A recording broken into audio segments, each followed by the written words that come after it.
As-tu déjà ressenti un frisson inexplicable en présence de quelqu'un?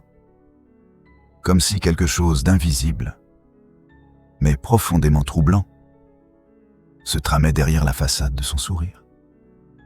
Carl Jung, l'un des plus brillants psychologues de l'histoire, a découvert au cours de ses décennies de travail clinique un schéma alarmant.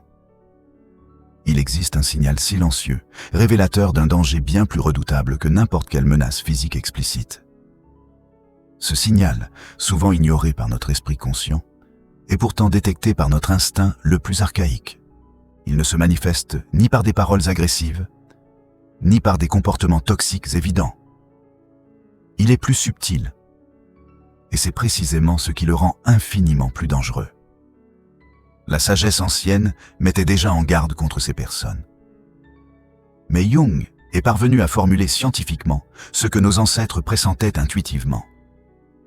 Ce qui est le plus troublant, c'est que ce signal peut émaner d'individus en apparence tout à fait normaux, voire charismatiques. Et lorsque tu le perçois, la seule réaction sensée est de partir immédiatement.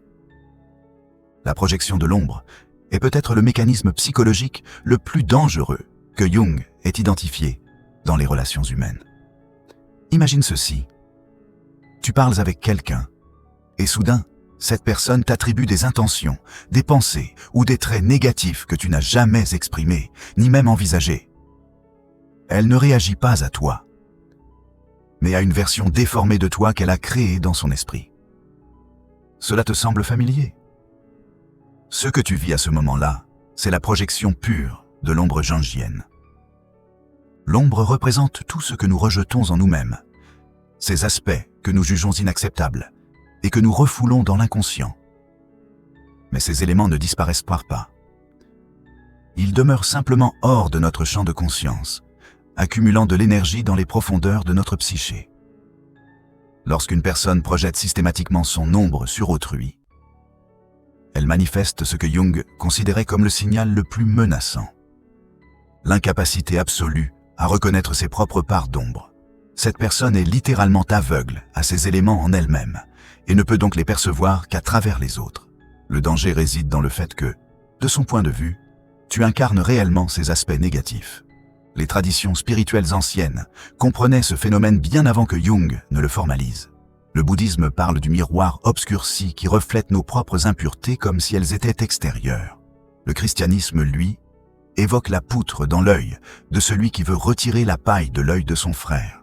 Ce qui est véritablement alarmant, c'est que la personne qui projette est totalement convaincue de la justesse de sa perception. Ce n'est pas qu'elle ment consciemment. Elle voit vraiment en toi ce qu'elle refuse de voir en elle. Cette distorsion de la perception engendre une forme de certitude particulière, terriblement persuasive pour les spectateurs extérieurs. Celui qui projette peut facilement convaincre les autres que tu es exactement ce qu'il affirme. La neuroscience contemporaine confirme ce que Jung avait postulé. Notre cerveau filtre la réalité pour confirmer nos croyances préexistantes. Mais dans le cas de projection massive de l'ombre, ce filtre devient une distorsion totale du réel. Le chercheur Robert Johnson a comparé ce phénomène à des lunettes qui transforment tout ce que l'on voit. Mais comment reconnaître quand tu fais face à quelqu'un qui projette massivement son ombre? Le signal révélateur apparaît lorsque tu perçois un décalage entre ce que cette personne dit de toi et ton ressenti intérieur. Elle t'accuse d'intentions que tu n'as jamais eues, ou t'attribue des émotions que tu n'as jamais éprouvées. Et le plus troublant, elle le fait avec une certitude absolue, imperméable à toute preuve contraire. Que se passe-t-il réellement à ce moment-là? Tu es confronté à la manifestation extérieure d'une guerre intérieure. Cette personne lutte désespérément contre des parts d'elle-même qu'elle ne peut accepter. Et tu es devenu, malgré toi, le champ de bataille. L'enfer est pavé de bonnes intentions, dit un vieux proverbe. Jung y aurait ajouté « et conduit par ceux qui se croient irréprochablement bons ». L'inflation de l'ego constitue un danger extraordinaire, précisément parce qu'elle se dissimule sous les traits de la vertu. Lorsqu'une personne se montre absolument convaincue de sa supériorité morale, de son infaillibilité spirituelle ou de sa possession de la vérité absolue, Tu es en présence de ce que Jung appelait l'inflation psychique. Sans doute le signe le plus alarmant de tous. Contrairement à l'arrogance ordinaire, facilement identifiable, l'inflation jungienne est plus profonde, plus insidieuse. Elle survient lorsque l'ego s'identifie à des contenus archétypaux, l'image du sauveur, de l'éveillé, du porteur de vérité. Cette personne ne se perçoit plus comme un être humain limité, mais comme un représentant direct du divin ou de l'absolu. Le mystique allemand Maître Eckhart mettait déjà en garde contre ce phénomène, qu'il décrivait comme le piège le plus subtil sur le chemin spirituel. Les traditions zen parlent de la maladie du zen, un art. Les soufis évoquent le voile de lumière, plus dangereux encore que le voile de ténèbres, car bien plus difficile à reconnaître comme obstacle. Le signe infaillible?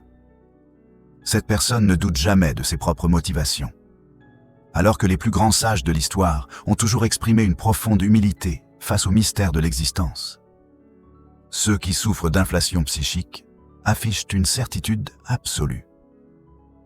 Ils ne conçoivent même pas la possibilité d'une erreur, car dans leur esprit, ils ne parlent pas en leur nom propre, mais au nom d'une vérité universelle. Ce qui rend cet état particulièrement dangereux, c'est qu'il peut générer un charisme extraordinaire. Jung avait observé que des leaders souffrant d'une inflation psychique sévère attiraient des foules de fidèles, précisément à cause de la conviction totale qu'ils dégageaient. Cette certitude satisfait notre besoin profond de sécurité et de réponse définitive dans un monde incertain.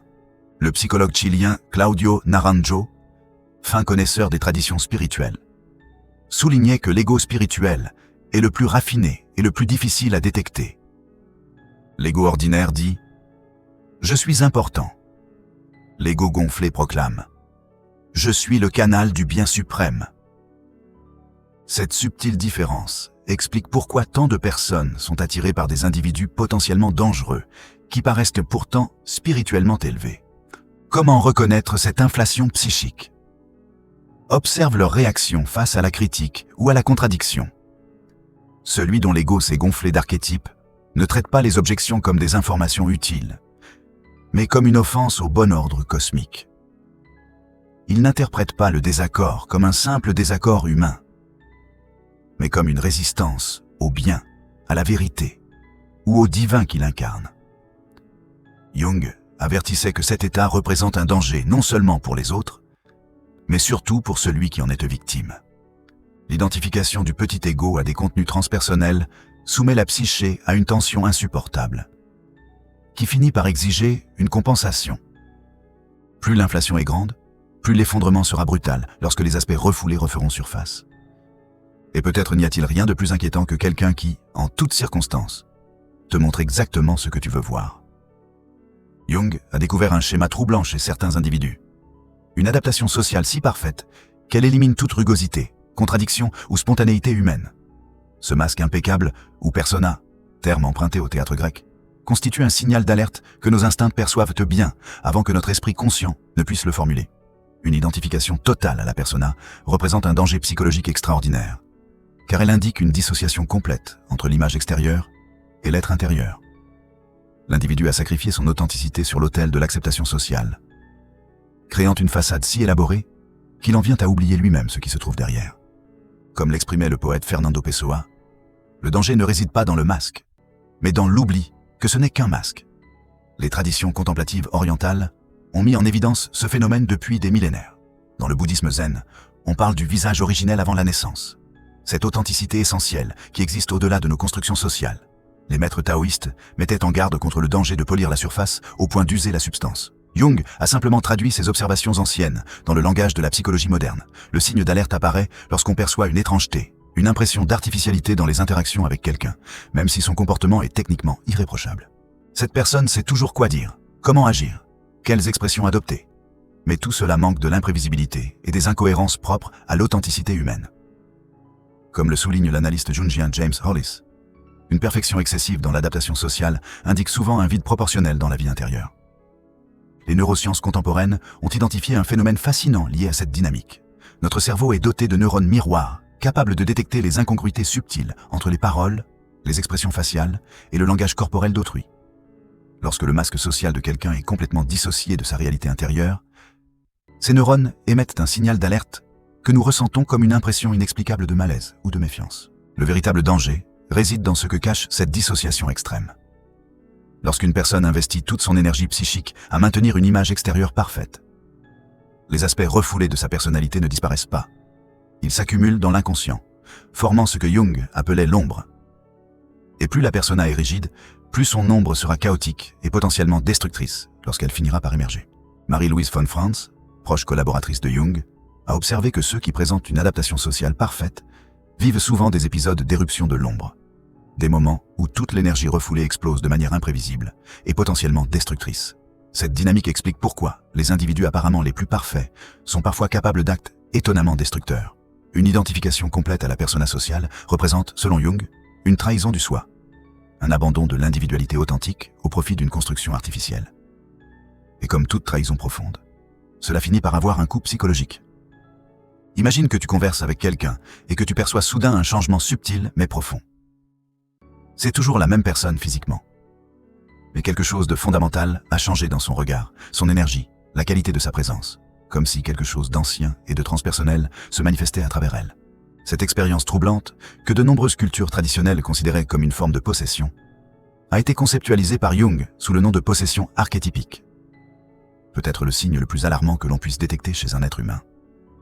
Les archétypes, selon Jung, sont des structures primordiales de l'inconscient collectif humain, des forces organisatrices de notre expérience contenant à la fois des aspects lumineux et sombres. Lorsqu'un archétype possède la conscience d'une personne, celle-ci perd son individualité et devient un canal pour des énergies transpersonnelles qui dépassent largement sa capacité d'intégration. Les traditions chamaniques de nombreuses cultures ont parfaitement compris ce phénomène. L'anthropologue Mircea Eliade a documenté comment les chamans distinguaient les états contrôlés de canalisation des états de possession dangereux, où l'identité individuelle était complètement submergée. La mystique chrétienne parlait de discernement des esprits comme de la capacité essentielle à distinguer les influences psychiques bénéfiques de celles potentiellement destructrices. Le signal d'alarme apparaît quand on perçoit qu'une personne a perdu sa souplesse psychologique normale, devenant rigidement identifiée à un seul schéma archétypal, qu'il s'agisse du sauveur infaillible, du guerrier impitoyable, de la victime perpétuelle ou du juge sans faille, importe peu. Ce qui compte, c'est l'identification totale. Des signes révélateurs incluent une étrange lueur dans les yeux, une parole monolithique, et le sentiment que cette personne n'est plus totalement présente au sens ordinaire du terme. Comme l'a observé l'analyste jungien Robert Moore, on n'a plus affaire à une personnalité humaine complète, mais à un fragment archétypal ayant pris le contrôle de la conscience. La neuropsychologie moderne a identifié des états modifiés de conscience, où certaines zones du cerveau liées à l'identité personnelle montrent une activité réduite, tandis que celles liées aux expériences transpersonnelles sont fortement activées. Ces états, précieux dans des contextes rituels maîtrisés, peuvent être extrêmement dangereux lorsqu'ils surviennent spontanément sans structure d'accueil appropriée. Ce qui est particulièrement inquiétant, c'est que la personne possédée par un archétype éprouve un sentiment extraordinaire de certitude et de mission. L'ambiguïté de la conscience ordinaire disparaît, remplacée par une conviction absolue, souvent très persuasive pour les autres. Jung a observé que des leaders politiques ou religieux en état de possession archétypique pouvaient catalyser des mouvements de masse précisément grâce à cette qualité de certitude surhumaine. Le danger fondamental réside dans le fait que les archétypes, en tant que structure primordiale de l'inconscient collectif, contiennent des polarités extrêmes. Le même archétype du sauveur contient à la fois le potentiel de compassion rédemptrice et celui du fanatisme destructeur. Lorsqu'une personne s'identifie entièrement à un archétype, elle finit inévitablement par en manifester les aspects les plus sombres, souvent sans aucune conscience de la contradiction. Jung a documenté de nombreux cas où des individus possédés par un archétype ont commis des actes en totale contradiction avec leurs valeurs conscientes, puis ont éprouvé une amnésie partielle ou une rationalisation extrême. La possession archétypique représente une perte temporaire de la capacité d'autoréflexion, précisément ce qui fait de nous des êtres humains. Il existe un phénomène psychologique si troublant que, lorsqu'on le reconnaît chez quelqu'un, on comprend qu'on est témoin d'une véritable tragédie en train de se dérouler. Jung l'appelait la compulsion de répétition. Un schéma inconscient par lequel la personne recrée obsessionnellement les mêmes situations douloureuses, comme prise au piège d'un labyrinthe invisible dont elle ne peut s'échapper. Ce signal, lorsqu'on le perçoit clairement chez autrui, nous avertit que nous faisons face à un danger extraordinaire, à un drame psychique qui ne nous appartient pas.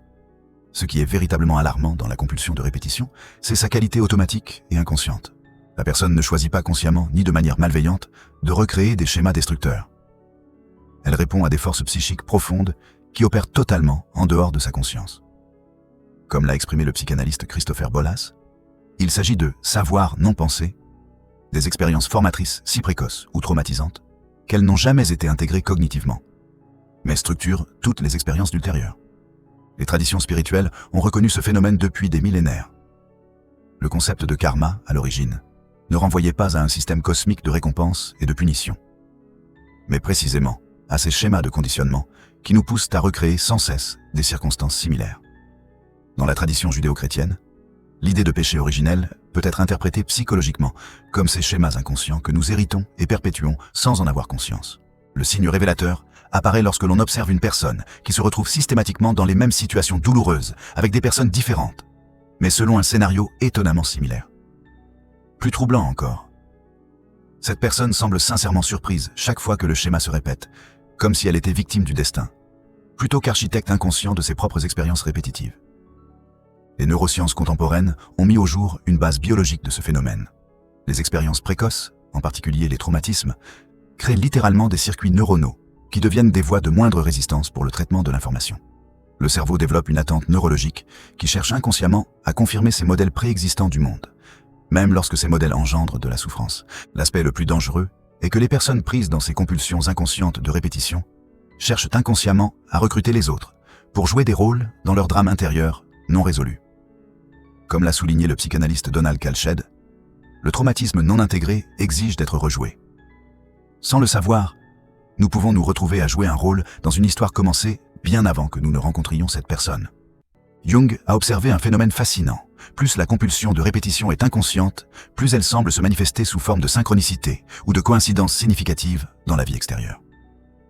L'individu crée inconsciemment des situations qui répliquent ses dynamiques internes non résolues, mais il vit ces événements comme s'ils étaient imposés par un destin extérieur, cruel ou injuste.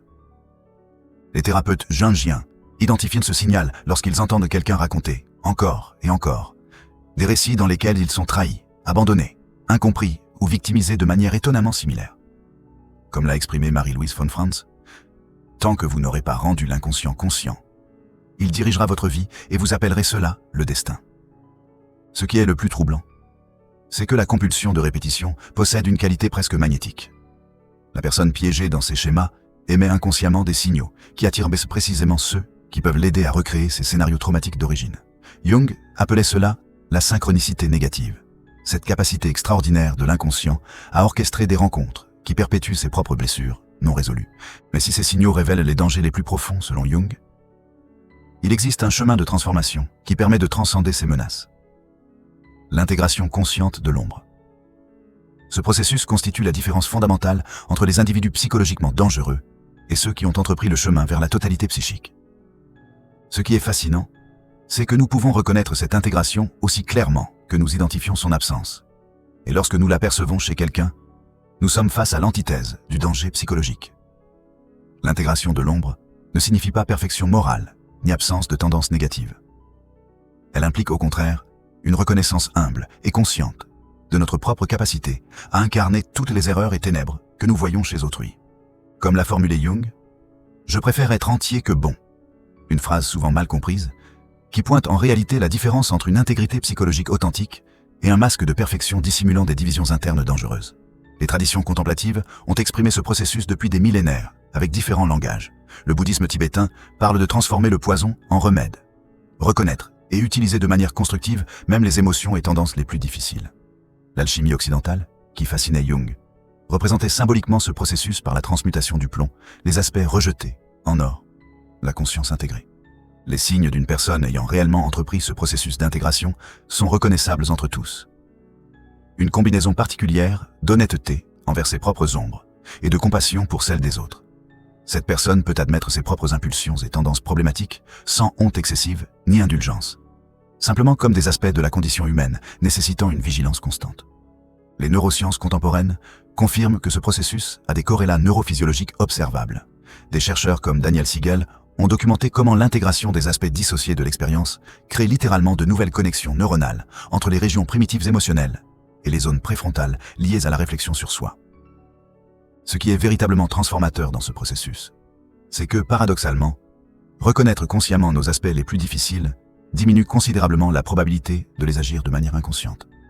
Comme l'a noté le psychanalyste jungien Robert Johnson, ce que nous nions ne disparaît pas. Il émerge simplement sous des formes que nous contrôlons moins. L'intégration consciente transforme une énergie psychique potentiellement destructrice en une force créatrice disponible. La personne ayant réellement entamé ce travail intérieur présente une qualité unique.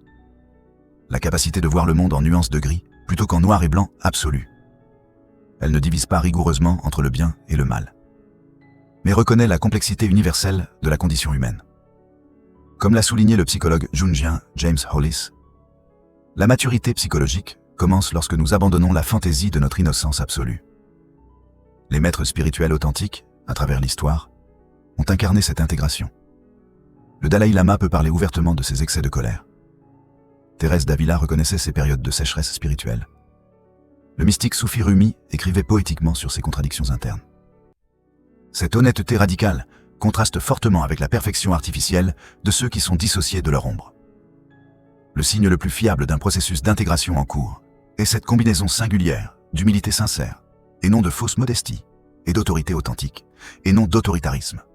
La personne intégrée n'a pas besoin de proclamer sa bonté ou sa sagesse, car elle a dépassé le besoin d'une image de soi immaculée. Comme l'a exprimé le maître zen Shunryu Suzuki, l'esprit du débutant a de nombreuses possibilités, celui de l'expert en a peu. Avant de nous quitter, as-tu reconnu certains de ces signaux chez des personnes importantes dans ta vie, ou plus importants encore? As-tu détecté en toi-même certains de ces schémas? Si ce message a touché quelque chose en toi, partage-nous tes impressions en commentaire. La prise de conscience est le premier pas vers la transformation. N'oublie pas de partager ce contenu à ceux et celles que ça peut t'aider. Active la cloche et abonne-toi pour d'autres explorations fascinantes de l'univers psychique. Prends soin de toi.